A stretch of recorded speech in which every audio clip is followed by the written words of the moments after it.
Well, one of the world's largest agribusiness mergers is now complete. Bayer completed its $66 billion purchase of Monsanto, creating the largest seed and agrochemical company on earth. In this morning's Montana Ag Network feature, Russell Nemitz shares what the merger means for Montana farmers. Well, it's always a concern when we see consolidations of this size within the ag sector, but I think all the pros will outweigh the cons. Mitch Conan is a farmer from Fairfield, Montana, and is also a Montana Grain Growers Association officer serving as secretary. He says one of the merger's benefits might be streamlined innovation. I believe the streamlined innovation that will come out of the merger will,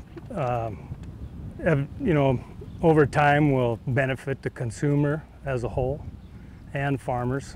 Over the years, Monsanto has been a target from those who are against herbicides, pesticides, and GMOs, and this concerns Conan. The view of the negatives will obscure the view of all the positives that actually come out of consolidations like this and the mergers.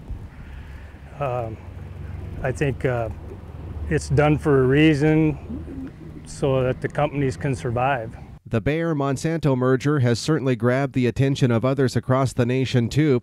Darren Kopic is the CEO of the Ag Retailers Association in Washington, D.C., and says, while they don't have an official position on this merger, they do see a couple of possible outcomes. It could end up concentrating the number of suppliers, which translates to higher prices both for retailers and onto the grower.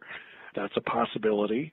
These companies are being driven to consolidate because it costs a whale of a lot of money to develop new products and get them registered anymore. The last time I saw the estimate was about $400 million in over 10 years to bring a new crop protection product from concept to the marketplace.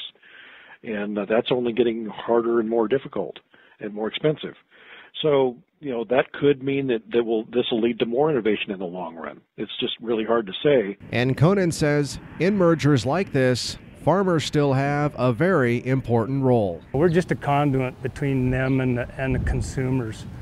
And these large companies are doing it for the benefit of the consumer and the farmer. And they're always trying to do it in an innovative and environmentally sustainable manner anymore. In Great Falls, Russell Nemitz, MTN News. Even though Bayer became the sole owner of Monsanto, both companies will continue to operate as separate entities for another 2 months while Bayer sheds the $9 billion in assets regulators required it. Only then will Monsanto name be retired and the new Bayer emerge.